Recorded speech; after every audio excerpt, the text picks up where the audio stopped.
بسم اللہ الرحمن الرحیم۔ السلام علیکم دوستو، امید ہے کہ آپ سب خیر و عافیت سے ہوں گے۔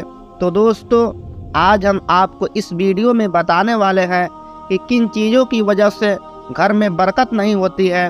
ہم صرف یہ سوچتے ہیں کہ گھر میں برکت کیسے آئے گی، لیکن کچھ چیزیں ایسی ہوتی ہے جس کی وجہ سے ہمارے گھروں سے برکت دور ہو جاتی ہے، اور ان چیزوں کی طرف ہم توجہ نہیں دیتے۔ ہم یہ صرف سوچتے ہیں کہ برکت کیسے آئے گی، برکت کو ختم کرنے والی کون سی چیزیں ہیں، اس کو ہم اپنے گھروں سے دور نہیں کر پاتے ہیں۔ تو دوستو، آج ہم اس ویڈیو میں جانیں گے کہ گھر میں کن کن چیزوں کی وجہ سے برکت نہیں ہوتی ہے، بے برکتی ہوتی ہے۔ تو آئیے جانتے ہیں کہ وہ کون سی چیزیں ہیں اور کتنی چیزیں ہیں۔ تو دوستو، آپ اس ویڈیو کو پورا دیکھیں اور اپنی معلومات میں اضافہ کریں۔ تو دوستو، 16 چیزیں ایسی ہیں جن کی وجہ سے برکت چلی جاتی ہے، ہمارے گھروں سے برکت ختم ہو جاتی ہے۔ تو نمبر 1، نماز میں سستی کرنا۔ آپ ذرا سوچیں کہ جب نماز میں سستی کرنے والوں کے گھروں سے برکت ختم ہو جاتی ہے، تو جو لوگ نماز نہیں پڑھتے ہیں، جن گھروں میں بے نمازی رہتے ہیں، تو ان گھروں میں برکت کہاں سے آئے گی؟ تو دوستو، آپ نماز پڑھیے اور اپنے گھر والوں کو بھی نماز کی تلقین کیجیے، اس لیے کہ نماز آپ کے اوپر فرض ہے اور نماز کسی بھی حالت میں معاف نہیں ہے۔ اور کل قیامت کے دن سب سے پہلے آپ سے نماز کے بارے میں پوچھا جائے گا، تو آپ اللہ تعالیٰ کی بارگاہ میں کیا جواب دیں گے؟ اس لیے آپ خود بھی نماز پڑھیے اور دوسروں کو بھی نماز کی دعوت دیجیے۔ حدیث پاک میں ہے کہ اللہ کے رسول صلی اللہ تعالیٰ علیہ وسلم ارشاد فرماتے ہیں کہ کوئی انسان ایک وقت کی نماز جان بوجھ کر قضا کرے تو تقریباً 2,88,00,000 برس جہنم میں جلنا پڑے گا ایک نماز کے بدلے۔ تو اب آپ اندازہ کریں کہ جو روزانہ نماز قضا کرتے ہیں اور شیطان کی پیروی کرتے ہیں، تو ان کو کتنا عذاب ہوگا۔ تو دوستو، آپ سے گزارش ہے کہ آپ نماز قائم کریں اور اپنے گھر والوں کو بھی نماز کی تلقین کریں۔ نمبر 2، گناہ کرنا، چاہے وہ گناہ صغیرہ ہو یا گناہ کبیرہ، ہر قسم کے گناہوں سے ہم کو بچنا ہے، اور خاص طور پر جھوٹ بولنا۔ جھوٹ بولنے کی وجہ سے برکت ختم ہو جاتی ہے اور انسان کے دماغ میں بھی اثر پڑتا ہے، اور دھیرے دھیرے دماغ کمزور ہو جاتا ہے۔ اور حدیث شریف میں ہے کہ مذاق میں بھی جھوٹ بولنے سے منع کیا گیا ہے۔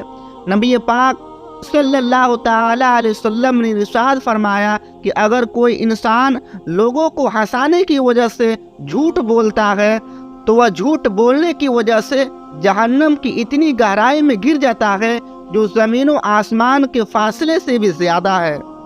تو دوستو، اسلام میں جھوٹ بولنا سخت ناجائز و حرام ہے، لیکن کچھ جگہ ایسی ہے جہاں پر شریعت ہمیں اجازت دیتی ہے، اور وہ کون سی جگہ ہے انشاءاللہ اس کو ہم اگلی ویڈیو میں بتائیں گے۔ نمبر 3، اچھے کام کرنے میں ٹال مٹول کرنا، یعنی کوئی اچھا کام کرنا تو یہ کہنا کہ آج کروں گا، کل کروں گا، پرسوں کروں گا، یعنی ٹال مٹول کرنا، تو اس سے بھی گھروں میں اور رزق میں برکت پیدا نہیں ہوتی ہے، بے برکتی ہوتی ہے۔ نمبر 4، بغیر ہاتھ دھونے کھانا کھانا، خاص طور پر بچوں کا۔ سنت یہ ہے کہ کھانے سے پہلے اور کھانے کے بعد دونوں ہاتھوں کو گٹوں تک دھوئیں۔ بعض لوگ صرف ایک ہاتھ یا فقط انگلیاں دھو لیتے ہیں، یا صرف چٹکی دھونے پر کفایت کرتے ہیں۔ تو دوستو، اس سے سنت ادا نہیں ہوتی ہے، اور کھانے کے بعد بھی اچھی طرح ہاتھ دھوئے کہ کھانے کا اثر باقی نہ رہے۔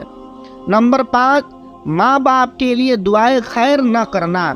ماں باپ کے لیے دعائے خیر نہ کرنا یہ بھی بے برکتی پیدا کرتی ہے، یعنی اپنے ماں باپ کے لیے بھلائی کی دعا اگر کوئی نہیں کرتا ہے تو اس کی وجہ سے بھی اس کے گھر میں بے برکتی پیدا ہوتی ہے اور رزق میں کمی آتی ہے۔ اور تو جو لوگ اپنے ماں باپ کو گھروں سے نکال دیتے ہیں، تو انہیں اپنی عاقبت اور دنیا دونوں کی فکر کرنی چاہیے۔